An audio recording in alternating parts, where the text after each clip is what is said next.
Moment de parler sport sur Canal Algérie avec le 23e numéro de votre émission 50 minutes chrono. Aujourd'hui, on reviendra comme chaque lundi sur les faits marquants de l'actualité du week-end, à commencer par le championnat national de cross-country à Sétif. Ali Guérine de la sélection militaire conserve son titre national alors que Sennani Rihan de la protection civile est la nouvelle championne d'Algérie, une édition qui s'est courue sur un parcours difficile. Le grand format de 52 chronos, cette fois-ci on le consacre à l'affiche en handball de la 4e journée des playoffs, messieurs, entre le CR Borj Bouareid et l'équipe de Ain Touta, deux prétendants au sacre. Volleyball, le GS Pétrolier et le NR Borj Bouareid dominent les groupes A et B donc du championnat national masculin, et c'est sans surprise que les dames du GSP continuent à dicter leur loi dans le championnat féminin. On parlera également au cyclisme et la 19e place historique de Yassine Cha'lal aux mondiaux sur piste en Pologne. Et puis en tennis, domination italienne chez les deux sexes au tournoi ITF Junior à Hydra. Tout cela avec nos invités et notre consultant maison, Nordine Henni, qu'on retrouve avec grand plaisir. Nordine, bonsoir.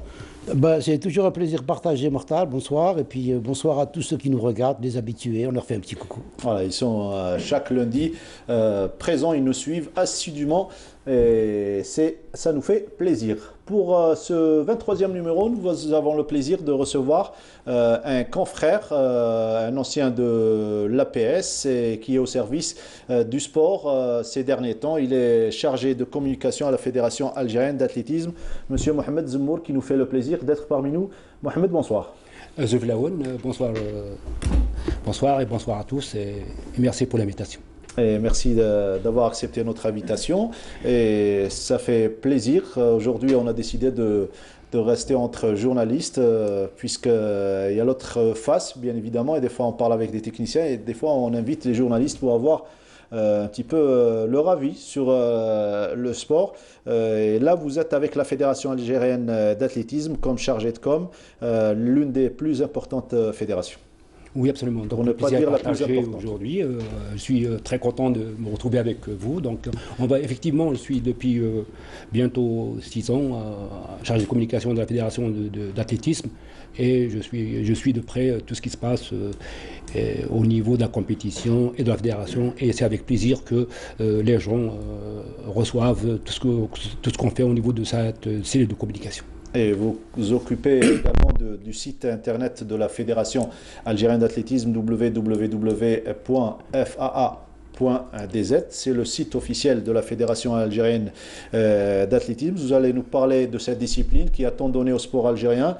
On attend toujours des exploits sportifs après les 2 médailles d'argent aux Jeux Olympiques de Rio, décrochées par Toufiq Makhloufi. Entre-temps, il y a des individualités qui montrent le bout de leur nez, comme Triki, comme Lahoulou. On attend beaucoup d'eux, notamment lors des prochains mondiaux de Doha. Ça sera au mois d'août 2019. Mais là, vous êtes avec nous. Mois de septembre 2019, pardon. Ce sera un tremplin avant les Jeux Olympiques. Absolument. Et là, on va parler des championnats nationaux donc à Sétif. Mais avant cela, puisque vous vous intéressez au cyclisme également, on revient sur cette historique 19e place de Yassine Cha'lal, donc le cycliste aux mondiaux en Pologne. C'était jeudi dernier. Jeudi dernier, donc tout le mérite revient à l'ancien président qui a démissionné, M. Mabrouk Karboua, donc qui a fait appel à ce cycliste qui évolue dans un club parisien. Oui. Donc depuis 2 ans, il a honoré les couleurs nationales. Il s'est distingué notamment lors du championnat d'Afrique disputé l'année dernière au Maroc. Il a remporté le titre de champion d'Afrique sur le scratch. Il s'est bien comporté dans des autres épreuves. Et cette année aussi, donc, grâce à sa volonté et son amour pour l'Algérie, dont il est fier de porter les couleurs nationales, il s'est distingué notamment au championnat d'Afrique, dernier championnat d'Afrique sur piste qui s'est disputé à Durban. Il a remporté 3 médailles de bronze. Il était tout seul, donc il a un petit peu peiné au niveau de la concurrence. Il était tout seul, donc il avait affaire à tous les concurrents étrangers, dans les Sud-Africains notamment, et il s'est contenté avec 3 médailles de bronze qu'il a remportées haut la main. Sans souci, c'était beaucoup plus de se qualifier, parce qu'il fallait se qualifier aux mondiaux sur piste, et ce qu'il a réussi avec brio. Et il s'est présenté aussi à Varsovie, en Pologne, en solitaire, avec comme mécanicien son papa, et avec un ami qui lui secondait aussi sur la piste. Et il a réussi l'exploit de se classer 19e sur le scratch, et la 22e place sur la course au point. Donc sa première historique au niveau de l'Algérie, parce qu'on n'a pas de pistard sur le cyclisme. Si on remonte dans l'histoire, rare les gens qui avaient participé sur piste dans des compétitions internationales. Pour l'anecdote, je rappelle que Ahmed Djelil nous racontait une fois, lors d'un championnat du monde en Espagne, le président lui avait demandé juste de passer une fois en tête pour que tout le monde voie un petit peu le maillot de l'Algérie passer en premier. Il a été applaudi par tout le monde, et pour dire que la dureté et la difficulté de cette spécialité. Il faut avoir toutes les spécialités de l'omnium, le scratch, course au point, pour dire qu'au plus de la forme physique et de l'état psychologique, il faut avoir aussi une machine à la hauteur de la compétition. On va essayer de l'avoir au téléphone. Vous avez réussi à l'avoir juste après la compétition. Il a déclaré que c'était très très dur face aux meilleurs mondiaux de la spécialité. Nourdine Hani, on avait tendance un petit peu à oublier cette spécialité, puisque, il faut le dire, il faut le reconnaître, il n'y a pas beaucoup d'hippodromes en Algérie. Ben non, à part quelques stades, du temps. Stade Chabot de Annaba et le 20 août. Et le 20 août. Il y avait aussi un stade à Oran qui était réservé. Absolument. Mais quand j'étais plus jeune, ça va pas me rajeunir, j'ai pu voir beaucoup de ces courses-là, surtout au 20 août. C'est quelque chose de très passionnant. Le cyclisme, c'est une tradition chez nous. Hein. Le cyclisme, depuis l'époque de Zahaf et absolument. Donc, moi, je voudrais poser juste une question. Pourquoi un Algérien peut réussir en France et il ne peut pas réussir en Algérie? Alors que nous avons toutes les conditions, Mohamed va sûrement me répondre. Bon, je réponds en général. La spécialité sur piste, elle est un petit peu délicate de par l'infrastructure elle-même, de par la machine et de par la tradition. Actuellement, on devait, en 2018, abriter les championnats arabes sur piste à Annaba, mais comme les conditions et comme le stade ne répondait pas aux normes, on a dû donc se retirer de l'organisation. Mais en dehors de la piste, il y a certainement la discipline sur route, et je salue tous nos internationaux qui ont participé dernièrement au Tour du Cameroun, et ils viennent d'entrer aujourd'hui du Tour du Rwanda, et Rugegi et Lageb ont réussi de très bonnes places, avec notamment une 16e place pour Lageb. Et ça fait très très plaisir. C'est 3e place pour Rugegi, Youssef Rugegi. Non, par étape, il a gagné une étape, il s'est cassé dans une étape. C'est la 6e étape. Mais c'est la 3e étape qui était très très difficile, avec 217 km, qui les a un petit peu cassés. Donc, nonobstant tout ça, ils ont fait une très belle participation avec des équipes de renommée mondiale. Hein. Il y avait des champions de niveau mondial dans cette compétition du Tour de Rwanda. Ça, c'est la 11e édition du Tour international du Rwanda. Rwanda. Alors, on n'a pas réussi à l'avoir, Yassine Chahlal. On va essayer tout au long de l'émission. On va passer à l'autre fait marquant, c'est-à-dire le 57e championnat national de cross-country à Sétif, qui porte le nom des deux regrettés, donc Ali Amaraoui et Sid Ahmed Abdelhamid, qui coïncidaient avec le challenge de Sétif également. Mais avant de parler de la compétition, je voudrais bien passer en revue. Donc, avant la compétition, il y avait un rendez-vous très important de la Fédération algérienne d'athlétisme qui tenait même Sourna, une assemblée générale ordinaire. C'est très important, c'est une halte importante pour la fédération, de présenter son bilan moral et financier. Et il y avait, pour la première fois, il y avait sur 68 membres statutaires, il y avait 52 présents. Et les bilans moraux et financiers a été donc voté à l'unanimité, et c'est grâce donc à une transparence. Il n'y avait que du vert? Pardon? Il n'y avait que du vert? Il n'y avait que du vert. On avait la majorité des gens, tout le monde a voté vert, et c'est grâce notamment à un travail qui a été fait, dans la transparence la plus totale depuis un certain moment où on essaie d'être à la page au niveau de l'information, et grâce aussi à un document qui a été fait, c'est le bilan moral et financier. Il est complet, ce bilan, il est complet. Il y a des données, toutes les données sur soit la direction technique, sur le bilan et le bilan financier aussi. Il est bien élaboré d'ailleurs. On jettera un coup d'œil juste après. Alors revenons au championnat national. Juste souligner un fait marquant que la fédération, lors de cette assemblée générale, elle a honoré deux grandes figures de l'athlétisme algérien. Elle a honoré Abed et Ali Rjimi, c'est deux entraîneurs de... Rjimi, c'est lui qui a découvert... C'est les deux. Rjimi a découvert Makhloufi et Abed a découvert Hassiba Boumartan. Hassiba et Sakina Boutamine. Voilà, c'est les champions. L'un de Constantine et l'autre de Soukaras. Voilà, ça avait le mérite d'être signalé. Le championnat national en images a commencé par, donc il faut dire que c'était sur un parcours boueux et très difficile et qualificatif pour les mondiaux qui vont se dérouler la fin mars. Voilà l'avion qui prendra les athlètes vers le Danemark. Première course au programme, celle des cadettes filles et domination sans surprise de Rani Herzig de Schleff, le mano à mano n'a pas tenu ses promesses avec Nawal Shibah de Tizi Ouzou. Mokhtaria Haddadi de Tlemcen a pris la 3e place. Les cas des garçons également, domination, mais cette fois-ci pas vraiment facile de Filef de Djidjel face à son coéquipier, donc Bouldjedj. Une belle course, un beau mano à mano, mais au dernier 500 mètres, le Filef a eu le dernier mot. Chez les juniors filles, il y a eu cette victoire de Boudouha haut la main. Elle a dominé de bout en bout la course. Boudouha qui gagne les deux l'Ulma devant Sheima Boutifa de Tissem Silt. Une belle course, et également celle des juniors garçons et domination de Rabi' Deliba d'Al-Wad. Il est de Wad Alanda. Là également, il s'est bien comporté et il a dicté sa loi sur ce parcours très difficile, il faut le dire. Mais c'est ça le cross, ce sont les conditions du cross, c'est ce qui fait le charme du cross country. La présence des Kenyanes, Éthiopiennes et Érythréennes dans le cross des dames, le cross long 10 km, avec une victoire des Kenyanes, Éthiopiennes à Chakra et Plate. Et la première algérienne à atteindre la ligne d'arrivée, c'est Reham Senani de la protection civile en 5e position.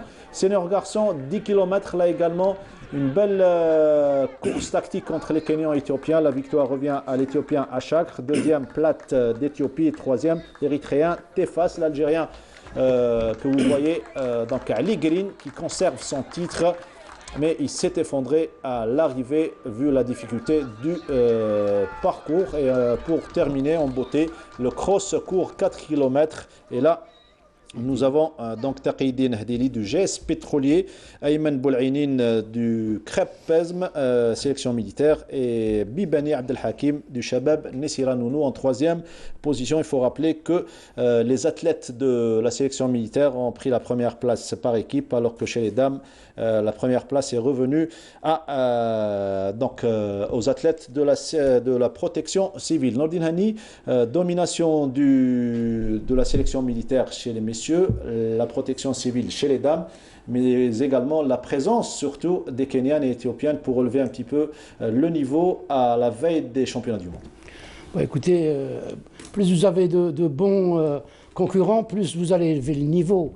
Il faut qu'il y ait ce genre d'affrontement. On ne peut pas envoyer nos athlètes courir à l'étranger, donc il faut ramener des étrangers de valeur, je dis bien de valeur, qui peuvent hausser le niveau. Donc on a vu que c'est toujours les mêmes qui dominent. Sélection militaire. La sélection militaire, de par son sérieux, ça a toujours été comme ça, depuis l'époque, moi, où j'étais à l'EMEPS. Donc ils ont toujours eu, à l'époque, il y avait Rahoui, il y avait de grands athlètes au niveau du sport militaire.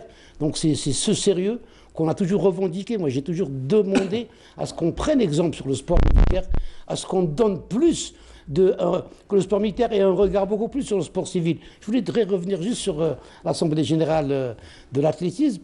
Mohamed nous dit qu'il n'y a eu que des cartons verts. Et dans toutes les assemblées, vous allez dans toutes les fédérations, il n'y a que des cartons verts. Pourtant, le sport ne va pas bien en Algérie. Vous les entendez parler dehors, parce que c'est les présidents de fédération, de clubs, c'est les présidents de ligue, donc c'est eux qui composent l'Assemblée générale. Vous discutez avec eux individuellement, ils se plaignent. Mais le jour de l'Assemblée, personne n'a ce courage de venir, c'est pas de critiquer, mais de faire des remarques sur telle chose qui va, telle chose qui ne va pas. Donc je pense qu'il faut changer ces mentalités, parler de l'unanimité, alors que le sport ne se trouve pas bien. Moi, je trouve que c'est quand même, il y a quelque chose qui cloche. Simplement, Nordine, je voudrais dire que ça a été vrai, voté à l'unanimité, mais après un débat fructueux où toutes les tares, toutes les difficultés, tous les problèmes ont été évoqués. Côté financier, prise en charge des jeunes, le dopage. Les intervenants, une vingtaine d'intervenants sur le bilan moral, ont tous, les présidents des ligues notamment, les entraîneurs, ont soulevé beaucoup de problèmes. Ils se sont plaints de certaines choses, et le président a su, donc il a su répondre et convaincre. Il a été convaincant dans ses réponses, et c'est pas dit pour dire que c'était facile. C'était pas, tout n'est pas parfait. Si je vous parle un petit peu du challenge qu'on organise au niveau du cross-country, quand on le voit, c'est une belle compétition qui met en exergue l'image de marque de la fédération, mais difficilement, il y a des problèmes et qu'on arrive d'une étape à une autre à régler, mais il n'y a pas que ça. Comme vous le dites, il y a beaucoup de problèmes, mais qu'on essaye de régler tant bien que mal, et on arrive à se mettre à l'avance. Le plus important pour nous dans tout ce bilan, c'est de dire que, par exemple, sur la relève qui vient, sur le 200, on a eu 293 athlètes jeunes ciblés, dont 136 filles, et c'est ça qui fait la fierté un petit peu. Ça, c'est le bilan. Sur le bilan des jeunes, on a ciblé 293 jeunes, dont 136 filles qui arrivent, et c'est ça qui va assurer le relais. Denali était en train de vous dire que des fois les cartons verts ne reflètent pas la réalité du terrain. Je réponds à Nordien en lui disant que le débat a été vraiment passionnant. Oui, mais écoutez, j'ai assisté à plusieurs assemblées générales, je suis depuis longtemps impliqué dans le sport. Les débats sont des fois passionnants, mais une fois que le quitus a été, une fois qu'il y a eu l'approbation du bilan moral et financier, ça continue, et on va attendre la prochaine assemblée pour encore faire. Il faut arriver à ce que certains mettent un rouge, mettent une abstention, pour montrer qu'on n'est pas d'accord sur ce qui s'est passé. S'il y a eu des gens qui ont contesté, c'est qu'il y a eu un mandat qui n'a pas été comme il le fallait. Absolument. Donc si je sors le vert, je suis en train de me contredire. Vous avez parlé de dopage. C'est devenu important le dopage en Algérie. C'est très grave ce qui se passe au niveau du dopage. Et justement, lors du championnat d'Algérie de cross-country, on a eu droit des athlètes, notamment les premiers, ont eu droit donc un contrôle. Il y a eu une dizaine d'athlètes qui ont été contrôlés. Et on attendra les résultats. On attend les résultats. Très bien. Pour dire que toutes les fédérations, non, parce que la fédération de cyclisme, dernièrement, ça a été à l'arraché. La dernière assemblée générale ordinaire dirigée par M. Mabrouk Karboua, ça a été vraiment voté à l'arraché, à une voix ou deux voix près. C'est bien, mais c'est comme ça qu'il faut voir les choses. C'est remettre en cause un travail qui n'a pas été fait comme l'Assemblée générale. L'Assemblée générale est souveraine, c'est elle qui décide.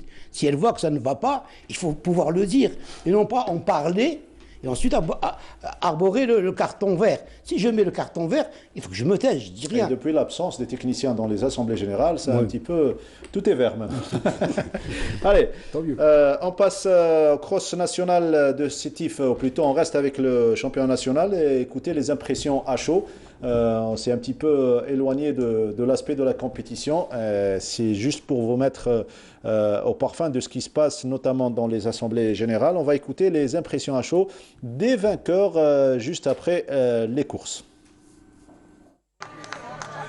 بنهات اليوم بالكلاس الاولى وان شاء الله بكل يوم بالراس وشكر الشيخ تاع المجهوداتي الشيخ طارق محمد بزاف والسباق جاني سهل بزاف اليوم مي هكا كان فيه الغرقه بزاف كاع من الكلاس الاولى كانت منافسه قويه مع زميلي في الفريق الحمد لله كانت مرتبه الاولى من نصيبي شكيت سيرتان مومون شكيت بالك لا ما شكيتش كنت واثق من نفسي بالقدرات تاعي والحمد لله ما كنت غادي نحسن الظن قدرت نفوز بالسباق الحمد الحمد لله الميدان كان شويه صعيب مي حسب مجهوداتنا والستاج اللي دخلنا له وحضرنا له بفضل المدرب تاعي عنتر منير الدمبري تحصلت على النجاح. تعبنا بزاف وحنا نحضروا في الثلج في برا في الداخل في سوفرينا به حققنا هذا النتاج. وتعرف العدو الريفي من اصعب المنافسات في العاب القوى، والحمد لله تعبنا ما راحش باطل. نهائيه بالنسبه كان سباق جدا صعب والحمد لله كان بفضل المدرب سعيد حميم تمت الفوز بهذا السباق. التحضير كان جيد، ما يخفاش عليك بلي مدرب المنتخب العسكري. اول ما توليت المنتخب العسكري انا العداء كان متاثر باش نروح عليه، لكن الحمد لله طلعته معايا للجزائر وفي التحضيرات راهو معايا. La participation des athlètes étrangers au championnat d'Algérie, c'est pour avoir le niveau algérien. Et comme c'est une qualification pour le championnat du monde, comme ça on va voir évaluer le niveau algérien pour participer au championnat du monde et représenter bien l'Algérie. برافو ريحان برافو. الحمد لله يا ربي فزت بالسباق اليوم. السباق كان صعب جدا لأنه كانوا معنا عداءات كينيات وإثيوبيات وأيضا العداءات الجزائريات.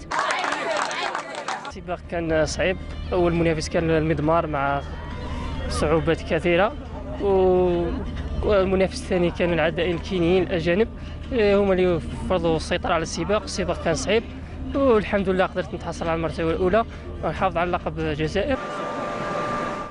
Voilà, c'est bien ce qu'il dit, Ali Green, que son premier adversaire, c'était la qualité du parcours. Alors, le parcours, justement, il a été critiqué par pas mal de techniciens.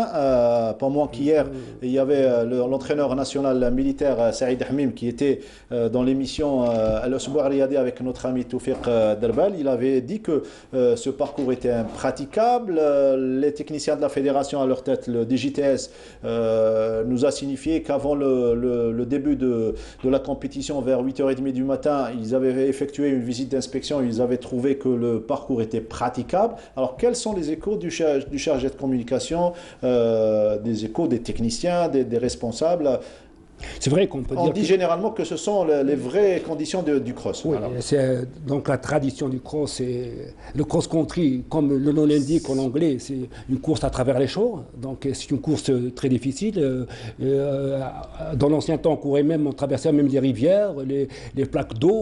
Et je pense que le parcours de Sétif a été dur, certes, mais pas très dur. Parce que si on se souvient, si je me rappelle, en 2018, le championnat d'Europe de cross-country, et s'est disputé également dans un parcours très difficile avec de la boue, et il était également vallonné, comme d'ailleurs le prochain parcours du championnat du monde au Danemark, il sera également difficile de s'imposer. Ce sera le 30 mars. Et avec les Kenyans et les Éthiopiens qui ne se sont pas plaints de la qualité du parcours.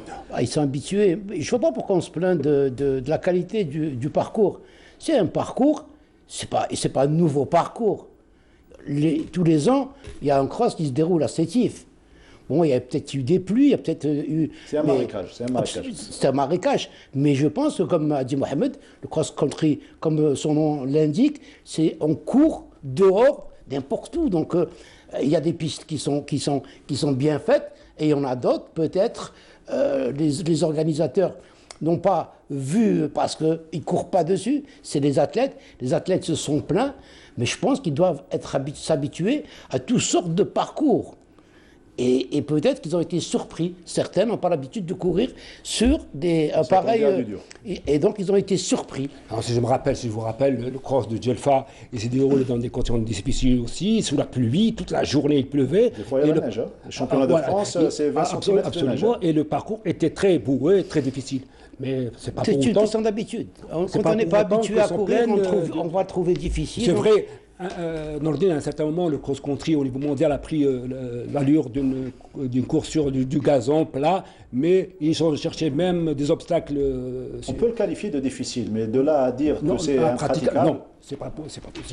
Voilà, donc c'était une petite parenthèse concernant la qualité du parcours. Cette fois-ci, on va écouter le directeur des équipes nationales, puisque ce cross est qualificatif aux mondiaux du Danemark fin mars, le 30, c'est bien cela, le 30 mars. Le 30 donc mars. c'est dans quelques jours. Abdelkarim Sadou qui nous parle tout d'abord du niveau de la compétition avec les individualités qui sont sorties de ce championnat national, mais également de la formule de qualification pour les championnats du monde. Je tiens surtout à souligner qu'il y a eu de très bonnes individualités dans toutes les catégories. Je relève la confirmation de Filf de Dijel chez les cadets, chez les moins de 18 ans, suivi de Bouldietch. Donc ça confirme quand même le pôle de pratique de Dijel dans ce domaine. Chez les filles, c'est aussi Rzig Rania qui confirme aussi chez les chez les cadettes. Bon, chez les juniors, en l'absence de Charad, il y a eu un fulgurant de Liba aujourd'hui qui a dominé de bout en bout la course. Chez les seniors, bon, comme c'était attendu, c'est Guérin qui a pu quand même résister un petit peu aux athlètes africains, entrer en 5e position. Très bien, alors c'est bientôt les championnats du monde et c'est à partir de ce championnat national qu'on désigne les meilleurs qui vont participer. Oui, en effet, donc concernant la participation au championnat du monde, donc le règlement a été établi bien avant. Donc par rapport au niveau de nos athlètes cette année, donc il a été décidé par la DTN de participer à titre individuel chez les espoirs, chez les seniors hommes, les seniors dames et les juniors filles, et participer surtout avec une équipe complète chez les juniors. Donc ce choix a été fait par rapport, si vous voulez, au niveau du cross-country actuellement, où, comme vous l'avez vu, ça a été un peu difficile pour nos athlètes de se confronter et de s'imposer devant les athlètes africains. Concernant maintenant les juniors, comme à l'accoutumée, nous avons toujours été quand même assez indulgents avec les juniors. Il y a de bons athlètes, de bons espoirs, de bonnes perspectives pour cette catégorie. Donc nous avons décidé de prendre une équipe complète chez les juniors, chez les juniors garçons. Voilà, c'était Abdelkarim Sadou, directeur des équipes nationales. Et avec le chargé de com, M. Mohamed Zemour, nous avons les dernières décisions du bureau fédéral concernant la participation au championnat du monde. Effectivement, Mokhtar, donc c'est le bureau fédéral qui a décidé. On vous remercie d'ailleurs. Voilà, d'accord. Donc c'est le bureau fédéral qu'il faut préciser qui a décidé avant-dernière réunion qui s'est tenue. Il avait décidé de prendre une équipe nationale junior complète avec ses athlètes et de prendre éventuellement, ils avaient dit, des individualités en fonction de leur prestation au niveau du championnat d'Algérie. Donc elle a été décidée, une fois le championnat disputé, de retenir les 6 premiers juniors.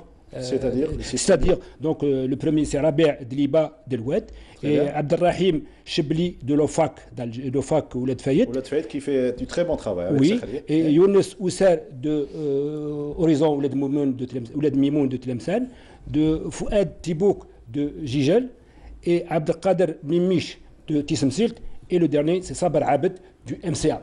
Sabar Abed, donc du MCA, c'est le dernier, c'est classé 6e au championnat d'Algérie. Bon, pour les filles, il a été décidé de prendre la senior dame. La senior dame, c'est Riham Snani, la première qui a gagné, donc c'est elle qui sera du voyage. Chez les seniors hommes, c'est Ali Green qui est champion, qui a été retenu, un seul. Et Yasmine Boudouha de l'Alma qui a été retenue pour les juniors filles. Donc une équipe junior, les 6 premiers, une junior fille, Boudouha, Riham Snanis, une senior dame, et Ali Green, un senior garçon. Donc 6 plus 3, donc ils sont 9. Ils sont 9, donc la délégation algérienne va se déplacer le 28 mars ou le 29 mars, donc à la veille de la compétition, avec comme chef de délégation le membre du bureau fédéral, Hamid Rahmouni. Très bien. Merci pour l'information. Elle est toute fraîche et elle n'est même pas tombée sur l'agence presse, l'APS. Et merci à M.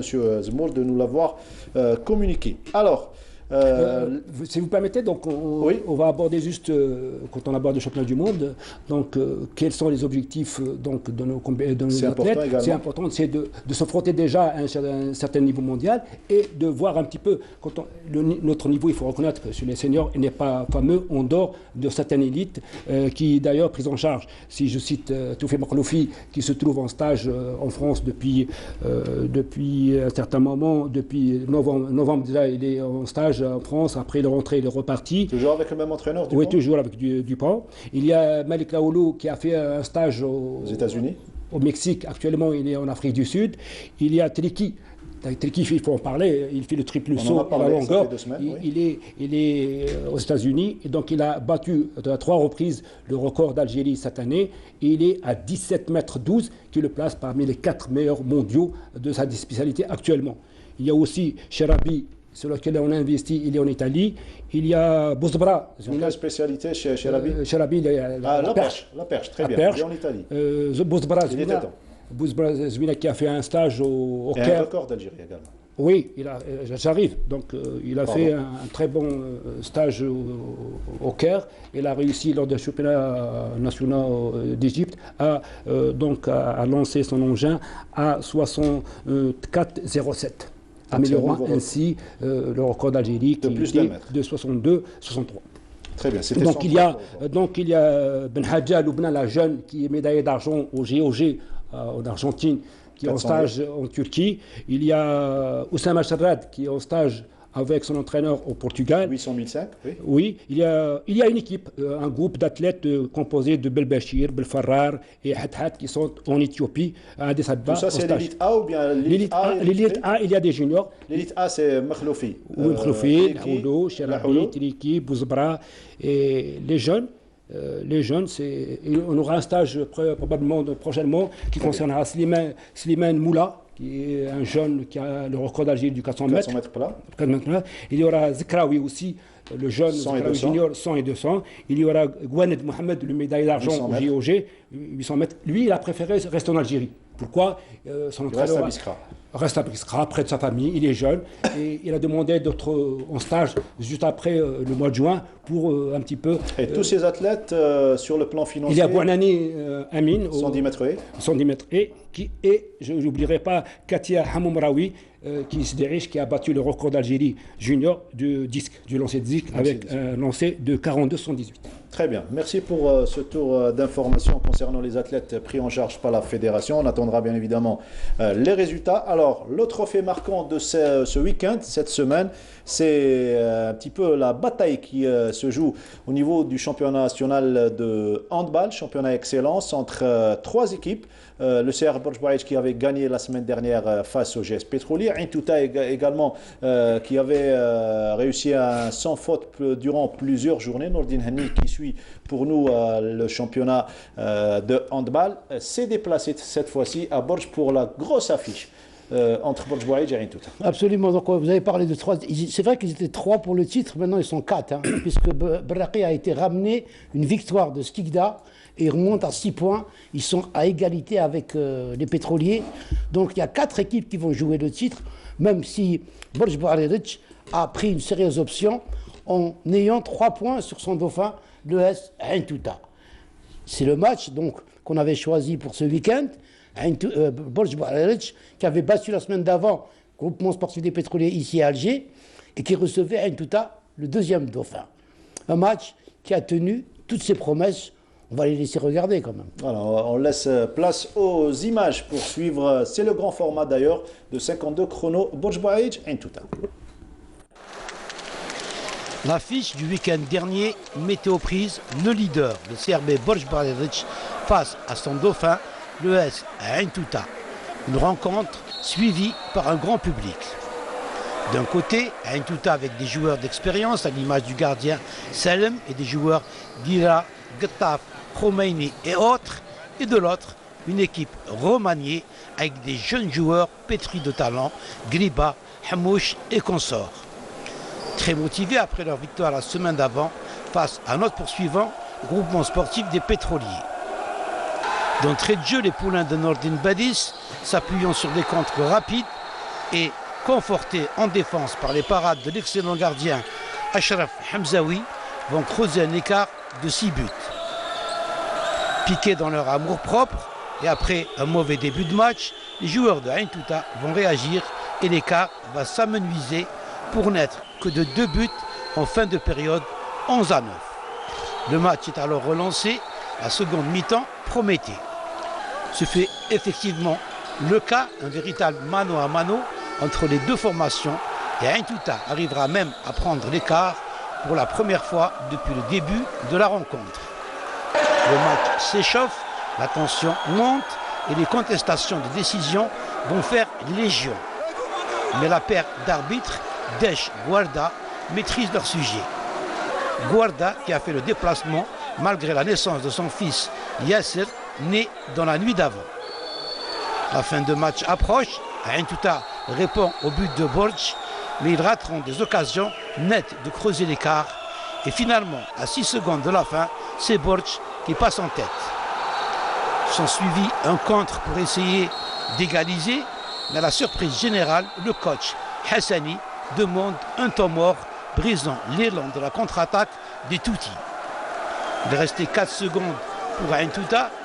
Le ballon au centre du terrain, s'en est suivi 3 passes pour atterrir chez un joueur de Ain Touta, seul aux 6 mètres. Mais les 30 minutes étaient finies. Le délégué Morad Aït Rassi signifie aux arbitres la fin de match. Nidal marque, le but est refusé et Borj Bouarelej laisse éclater sa joie alors que Ain Touta conteste la non-validation du but.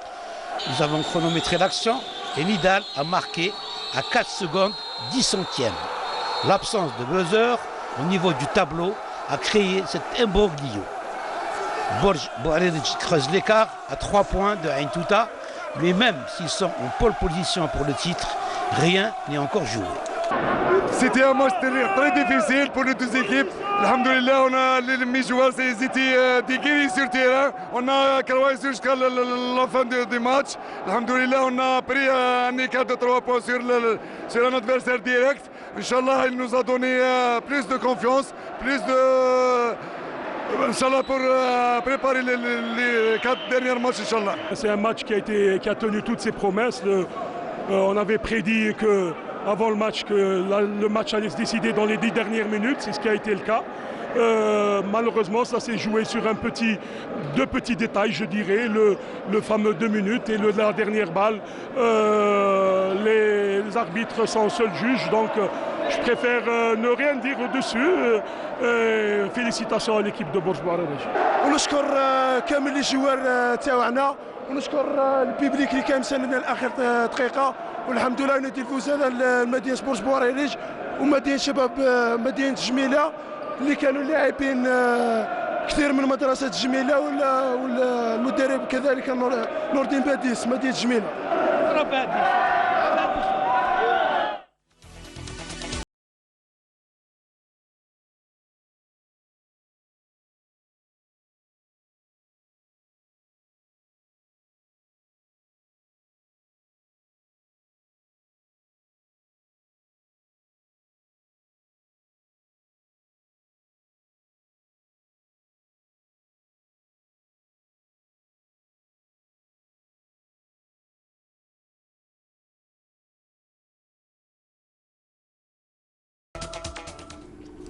Vous venez de découvrir donc les résultats des playoffs et des playdowns. Superbe rencontre donc Nordinani entre Ain Touta et Borj Bouarelej. Et comme journaliste et technicien averti, vous êtes dit qu'il fallait que je compte vraiment le minutage de l'action, hein, du coup de sifflet au coup de sifflet.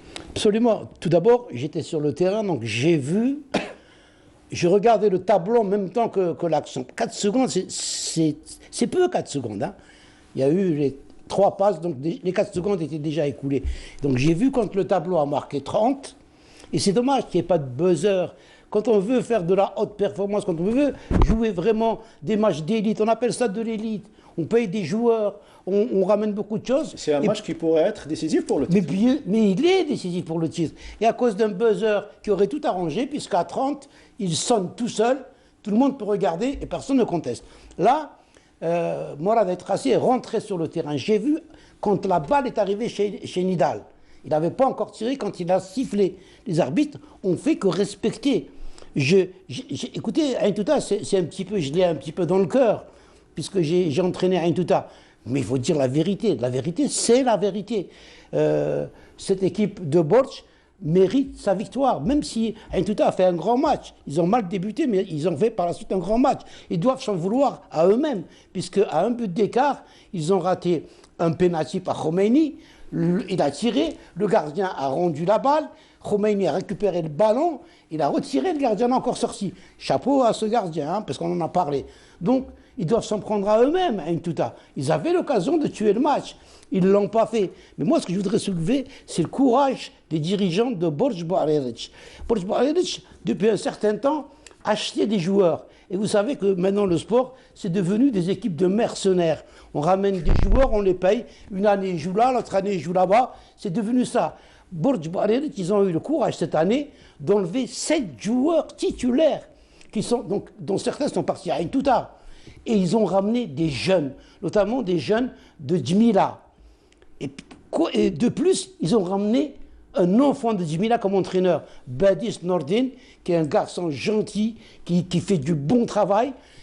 L'équipe leur revient moins cher, maintenant, puisque les joueurs ne sont pas payés comme les autres équipes. Ils ont une équipe disciplinée, ils ont une équipe qui écoute l'entraîneur. C'est tout ça qui a fait la force de Borj Boareric. Moi, je pense que beaucoup de clubs devraient s'inspirer de cette équipe de Borj. Ça ne sert à rien d'acheter des joueurs. On achète des joueurs, on ne construit pas une équipe. Une équipe se construit sur un avenir. Moi, j'en ai parlé avec le président de Ain Touta quand j'étais à Ain Touta. Ça ne sert à rien d'aller acheter des joueurs. Il y a une pépinière à Ain Touta. Et de changer 3 entraîneurs. Ou alors, il faut cibler des jeunes joueurs. Djmila est une grande école de handball. Ils n'ont pas les moyens. Donc ils vendent leurs joueurs, mais ils les vendent très jeunes, à 20 ans, à 21 ans. Et voilà ce que ça donne.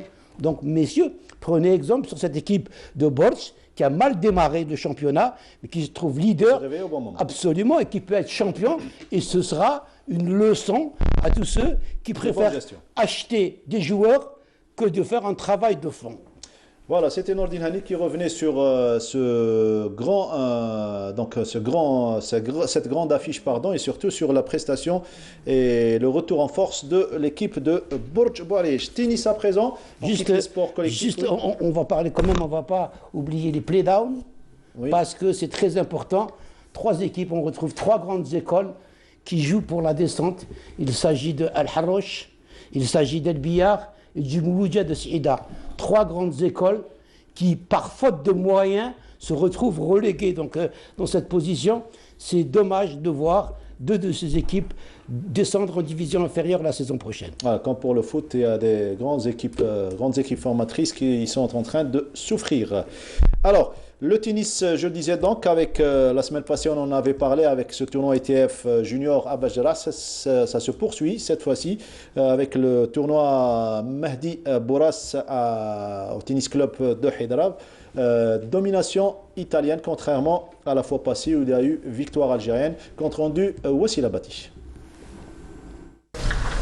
La compétition du tennis s'enchaîne à Alger. Après l'ITF de Bash Jarrah, la petite balle jaune élit domicile cette semaine au tennis club de Hydra avec un autre tournoi ITF Junior dédié à la mémoire de Mehdi Bourras. Plus de 112 joueurs issus de 23 pays ont pris part à ce tournoi international grade 4. On a eu une participation maximale de 113 athlètes, garçons et filles. Et il y a même eu des étrangers qui sont venus pour participer, ils n'ont pas pu rentrer. Donc, et on a eu une belle semaine, il y a eu du beau temps. Oh, alhamdoulilah, ça s'est bien passé. L'organisation des tournois ITF chez nous permet à nos jeunes de récolter le maximum de points pour améliorer leur classement. Et c'est une opportunité pour préparer les échéances internationales. Le tournoi Mehdi Bourras a vu la participation de 15 joueurs. Chez la jante féminine, la jeune Inès Bekar s'est battue jusqu'en demi-finale. Et chez les garçons, Youssef Reyhan s'est fait éliminer en quart de finale face au vainqueur des 2 tableaux. En finale double garçon, la paire algérienne composée de Youssef Reyhan et Semir Hamza Rgig a perdu devant le Portugais Thomas Luis et le Roumain Dragos Peter Popenga. Les deux jeunes Algériens ont bien entamé leur match en remportant le premier set 6-4 avant de perdre le second sur le score de 5-7. Lors du super tie-break, la paire algérienne s'est inclinée sur le score de 10-6. Mais la grande victoire lors de ce tournoi, c'est d'avoir gagné un duo algérien pour les prochains rendez-vous. C'est la première fois qu'on joue ensemble le double. Et, on forme une bonne équipe. Et on a joué match par match de mieux en mieux. Et on est arrivé en finale. En finale, c'était un peu dur contre un Portugais et un Roumain. Et on est allé jusqu'à le troisième set où c'était dur, il y avait la pression, il y avait un peu... Enfin, c'était dur. Et on a fait un bon tournoi et on est fiers de représenter notre pays en finale. C'était une bonne préparation pour nous pour le championnat d'Afrique qui arrive. On s'est bien préparé pour le simple. Et il y a un autre tournoi Ben Aknoun qui arrive pour se préparer encore pour le simple. Et à Hydra, on a eu cette chance de se préparer en double pour le championnat d'Afrique qui arrive bientôt. Et c'est une bonne occasion pour nous pour jouer pour la première fois qu'on joue ensemble et pour représenter notre pays. C'était la politique de la Fédération algérienne de tennis de se séparer un peu de ces tournois et les donner aux clubs. Parce que nous avons des clubs ici en Algérie, donc qui sont très capables d'organiser ces compétitions internationales. Nous avons vu à Bajara où la Ligue algéroise de tennis a organisé la compétition dans d'excellentes conditions. On vient aussi arriver à terme ici à Hydra où le HAC Hydra a organisé cette compétition aussi dans d'excellentes conditions. On va donc enchaîner avec le club de Ben Aknoun et nous avons aussi une compétition de grade 2, quand même la plus évoluée ici en Algérie, à Tlemcen au mois d'avril. Donc nos clubs, ils ont acquis cette expérience d'organisation que nous sommes, nous, fédération, très fiers et nous continuons aussi encore d'organiser d'autres tournois en 2020 et les donner à d'autres clubs capables d'organiser ces compétitions. La finale de cette 4e édition du tournoi ITF Mehdi Bourras était 100% italienne. Chez les filles, nous avons assisté à une finale très disputée entre la portugaise Mathilde Jorge et Béatrice Ricci. Ricci a bataillé près de 3 heures de jeu pour pouvoir gagner cette finale en 2-7-1, 6-4, 6-0, 7-5. En finale garçon, Gigante a surclassé l'Espagnol Melgar Guerrero et sans grande difficulté gagne la finale en 2-7, 6-1, 6-0. I think I played well all the tournament. Today I don't win. The girl played better, so congrats to her. I think I made a good tournament, so I'm grateful for that. No, it's amazing, the organization. I like it very so much, the Algeria, because it's so humble and I love it. And the organization is amazing. It's a great country, great club and great court. Everything great. I started the tournament of the qualifying and the last round of the qualifying I stay lost 7-6, 5-2. And I win 7-5, 6-0. And first round of main draw I win 6-0, 6-0. And quarter, semi and finals I play with a great player, but I play very, very well. It is a great experience to play against this good player, and I think there's a very good level in this tournament. And yeah, I played also last year this tournament and I lost in semi-final, but it was a great tournament experience, and this year I will play the next week also here in Algeria. Pour cette année, on a eu une grande réussite, c'est la réussite totale du moment qu'on a eu le nombre voulu qui a dépassé 110 joueurs entre garçons et filles. Et même, c'est-à-dire le niveau de ces joueurs, il est, c'est-à-dire bien élevé par rapport à l'année passée, où on a eu la numéro 88 mondiale en filles, et entre 100 et 200 en classement mondial junior chez les garçons. Leur niveau, est-ce qu'il est? Rendez-vous la semaine prochaine avec une autre étape du tournoi ITF au tennis club des Palmiers Ben Aknoun. Le rendez-vous est pris, Wassila Batiche. C'est intéressant, hein, rares sont les disciplines qui peuvent rassembler 23-25 nations dans des années. Ah oui, mais il faut multiplier ce genre de compétition. Mais moi, ce qui me désole un petit peu, on a vu que c'était un petit peu, les tribunes étaient vides. Il faut trouver des solutions. Il faut aller ramener des enfants des écoles avoisinantes, des clubs, faire ramener des enfants qui ne sont pas en équipe nationale, mais qui sont dans les clubs. Donner toute une culture pour que les jeunes, ces jeunes-là, à travers plusieurs compétitions, par la suite, ils viendront d'eux-mêmes parce qu'ils vont aimer cette discipline. Et le sport, c'est un spectacle. Et le sport sans public, ça n'a pas de goût. Il y a un goût d'inachevé. N'est-ce pas? Moi, je retiendrai... C'est une cuisine sans sel ou sans sucre. Je retiendrai le fait que la confrontation est très importante. Autant il y a de pays, il y a d'athlètes. Donc il y a une confrontation de niveaux différents. Et ça permet à nos athlètes en tennis ou d'autres disciplines d'élever leur niveau et d'acquérir une certaine expérience qui les aidera à élever leur niveau et à être prêts dans les compétitions officielles internationales. Mais c'est surtout avec la présence du public, ça donnera autre chose. Hein. Absolument. Donc sans public, tous les sports ne valent rien. Donc un match sans public, il ne peut même pas être retransmis à la télévision. C'est comme un film sans son. Non, sans spectateur, donc un film qui joue dans le film. C'est vrai, parce qu'il faut. Nos jeunes ont besoin de ça, il faut les emmener vers des sports qu'ils ne connaissent pas. Il n'y a pas que le football, il n'y a pas que le handball, il y a cette discipline qui est le tennis. C'est une compétition d'envergure, quand même 25 nations. On a vu donc de tous les pays qui viennent. Il faut ramener des jeunes pour les habituer, pour qu'ils prennent des habitudes. Il faut les habituer à ça. Transition, et on se retrouve juste après pour parler de volleyball. Puoi avere le braccia di Ercole e gambe veloci come il vento.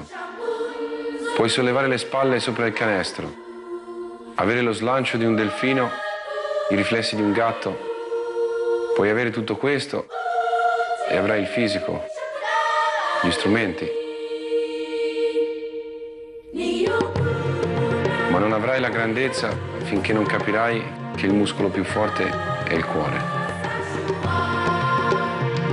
Per me questa è l'anima delle Olimpiadi.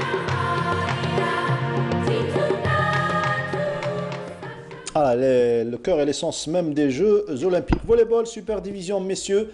11e journée, nous vous proposons une rencontre qui s'est déroulée à Douala entre le GSP et le MBB Jaya. Compte rendu Dunia Hadjab et le commentaire est signé Sofiane Hamoudi. A obtenu la 4e place au championnat arabe. Le GSP a renoué avec la compétition nationale en accueillant le MBB Jaya.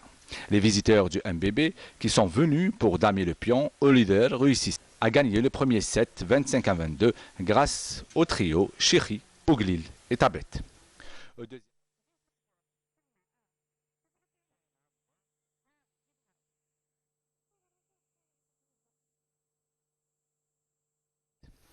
Au deuxième set, réaction des pétroliers qui, plus méfiants, remettent les pendules à l'heure, 25-22 et un set partout.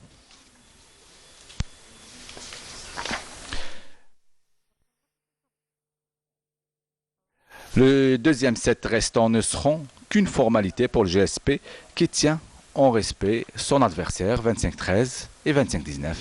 Victoire bien méritée. المقابلة اليوم بالنسبة لنا يعني ما كانتش موفقة يعني احنا تمنينا نديروا أداء مليح باش يعني نضمنوا يعني السباق إلى مرحلة البلاي أوف ولكن اليوم يعني الأداء ما كانش في المستوى يعني النسب تاع الفعالية الفريق ما كانش موفق.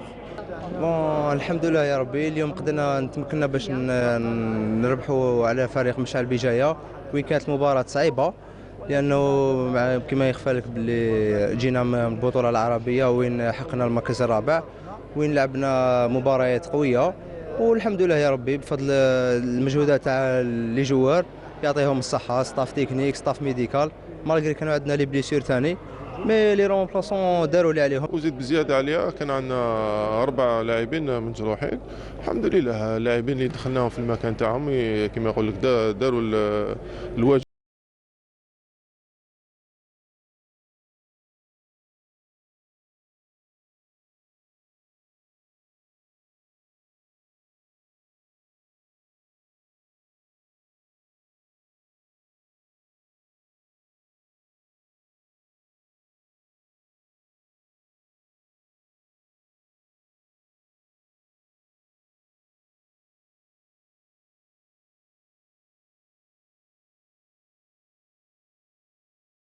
Vous aurez constaté par vous-même à travers le classement et les résultats que le GSP et le NR Borj dominent respectivement les groupes A et B.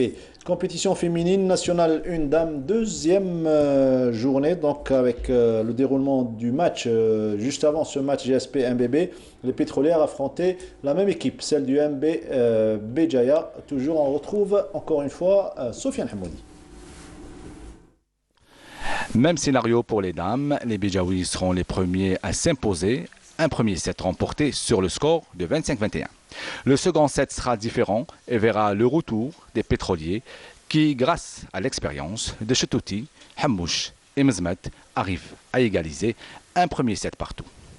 Les efforts en défense des filles du MBB ne changeront rien.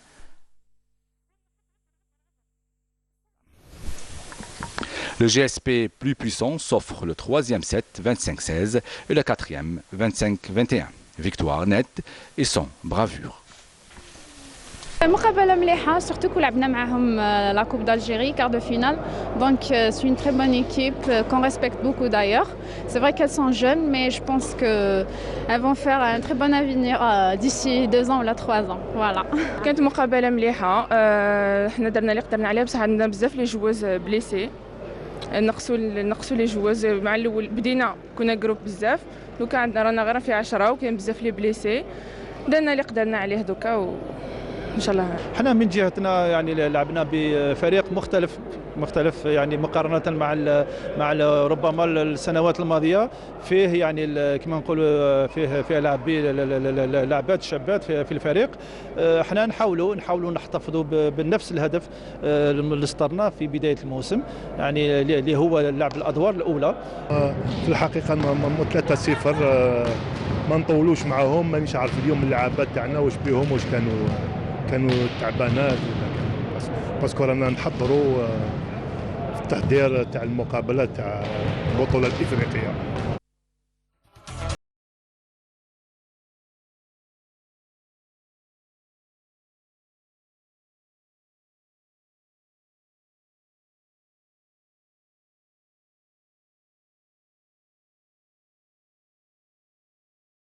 Allez, le GSP qui prend une belle lueur d'avance, donc 5 points d'écart sur ce doc volleyball. On a fait le tour de la question sur bien évidemment les faits marquants de l'actualité nationale et internationale. Mohamed Zemmour, quelque chose à ajouter concernant l'athlétisme? Disons simplement qu'on attend donc, prochainement les championnats arabes seniors qui vont se dérouler en Égypte du 5 au 8 avril. Bien sûr, les championnats... Non, championnat d'athlétisme au Caire. Et on attendra aussi les championnats d'Afrique UVA à Abidjan. Et l'Algérie qui s'apprête également à abriter les championnats d'Afrique en 2020. En 2020, donc ce sera à Oran, c'est un prélude pour les Jeux méditerranéens 2020. Ah, le choix est fait, c'est Oran, ça sera Oran? C'est Oran, donc on va en prélude des Jeux méditerranéens de 2021, donc une répétition. un remake, j'allais dire, pour les Jeux méditerranéens. Donc on se prépare tout ça, et bien sûr les championnats du monde, des mondiaux. Le stade sera prêt d'ici là, d'ici 2020, le stade sera prêt, celui d'Oran? Je pense que pour avoir désigné, normalement, il sera prêt. Je pense qu'il sera prêt. C'est simplement une éventualité? Je pense qu'il sera prêt. Je pense que selon les dernières informations, il sera prêt. Sinon, on va trouver toujours une parade pour les organiser. Mais je pense que la ville d'Oran aura tout intérêt à organiser à Oran ces championnats d'Afrique. Prochaine sortie pour Triki, certainement une occasion pour améliorer encore une fois. Triki, il va rentrer le 10 mars à Alger, donc il se prépare il va se préparer ici, continue sa préparation pour les championnats arabes du Caire. Très bien, championnat arabe du Caire avec l'objectif certainement, avec 17 mètres 12 de gagner la médaille d'or. Oui, absolument. Donc le niveau arabe n'est pas tellement... Sur le plan africain, il est classé... sur le 17 mètres, il était il est quatrième au mondial actuellement au niveau du monde. Il est quatrième au niveau mondial avec 17 mètres 12 en salle. Voilà. Un commentaire sur Teleki qui est le premier à dépasser 17 mètres. Et faire mieux, 17-12. Écoutez, Teleki, ça fait un moment qu'on le voit, donc c'est quelqu'un qui est déterminé, qui est motivé, qui a prouvé qu'il avait encore une marge de progression. Il a encore une marge de progression. Il est jeune, c'est son avantage. On lui a donné les moyens, parce qu'il ne faut pas se mentir, sans les moyens, on ne peut pas arriver à concurrencer les meilleurs. Donc il va se préparer à l'étranger, c'est une bonne chose. Et donc, je souhaite que Teleki fasse de meilleurs résultats que des bons résultats qu'il est en train de faire. Il enregistre une progression, j'enchaîne directement, une progression, si on voit ses performances, le 25 janvier, il a fait 16 mètres 52, 3 cm de plus que l'ancien record de Kaïda Lotfi qui date de 1992. Oui. Et le 9 février, il a fait 17 mètres. Il a énormément progressé. Non, on parle du record en salle. Oui, on parle en salle. Non, pas encore. Et dernièrement, donc, il a fait 17 mètres 12, le plaçant parmi le quota mondial de la compétition en salle. Surtout que c'est des épreuves techniques en athlétisme, et nous, on est beaucoup plus habitués à avoir des médailles dans les courses de demi-fond. Donc, les épreuves techniques, bon, mis à part, on sort en auteur avec les anciens Hamad et compagnie, mais dans ces disciplines, ces disciplines qui ne s'étaient pas très prisées en Algérie, ce qu'on appelle technique en athlétisme. Nordine Hani, le suspense se poursuit pas seulement en championnat, mais en coupe. Je parle de handball et des retrouvailles. Un match revanche pour Ain Touta. Absolument. Le match était prévu au départ à Mila, mais finalement, donc, j'ai eu l'information, il va se dérouler à Tejnent. Donc Tejnent va avoir la chance d'assister. Le 8 mars à 15h. Absolument, à 15h à Tejnent. Donc ce sera Borj Bariric face à Ain Touta. Une revanche pour Ain Touta qui voudra continuer en coupe. Borj ne va pas laisser ça entendre ça de cette oreille, donc elle aussi elle voudra gagner. Mais ce qui est bien de retenir, c'est que c'est en Coupe d'Algérie, on va voir des équipes qui vont essayer de se qualifier. Je vous parlerai de Ain Taya qui va jouer face à El Harroch, Ain Taya qui revient en force, qui joue l'accession. Donc ça va à Borj Barel, ça va être un match explosif et Ain Taya peut creuser l'exploit. Il y a cette équipe de Madania qui va jouer ici à Alger contre le groupement sportif des pétroliers. C'est déjà bien que cette équipe de Madania va jouer face au feu des projecteurs, puisque ça va être un match qui va être couvert, qui va être suivi par les gens. Et ils jouent contre l'une des meilleures équipes d'Algérie.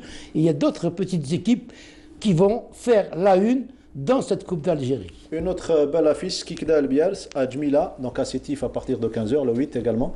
Je pense que Skikda est en train de miser, puisqu'elle a perdu le championnat, plus de chance en championnat. Skikda est en train de miser sur la Coupe, puisque la semaine dernière, ils ont perdu chez eux face à Berraqi. Je pense qu'ils ont fait l'impasse sur ce match de Berraqi. Ils ont dû reposer des joueurs pour essayer de passer en Coupe d'Algérie. Si on doit faire des pronostics, vu la composante des deux équipes, vu la prestation durant toute la saison, Skikda a les faveurs du pronostic. Le programme complet des huitièmes de finale ce vendredi 8 mars, ça sera la journée de la fin, bien évidemment. À Tejnent, à 15h, l'ES Ain Touta face au CR Borj Bariric. Au même horaire, à Djmila, Skikda face à El Biar. Toujours à 15h, à Ouedsli, l'ES RZE qui jouera face au CRB Berraqi. L'IRB Madania, on vient de le dire, Nordine Hani jouera à Ain Bnian face au GS Pétrolier. Le CR El Harroch à 14h30 jouera à Borj Bariric face à Ain Taya. Et puis chez le Rom El Aid qui jouera à 16h face au RC Arba'a. CHT Oran face au MB Tej Nantes, ça sera à 15h à Barqi et à Barqi toujours à l'Arwazi dans la deuxième salle. L'Olympique Annaba face au MC Saïda, là également c'est une très belle affiche. Merci à vous de nous avoir suivis. Mohamed Zemmour, un dernier mot rapidement. Un dernier mot, je dirais que ce week-end, le 8 et le 9 mars, sera organisé le championnat national hivernal dédié à la mémoire de votre père Abdelkader Hamani. Et vous êtes le bienvenu, vous êtes invité à assister. Et c'est la première journée et va coïncider avec la première journée des jeunes talents.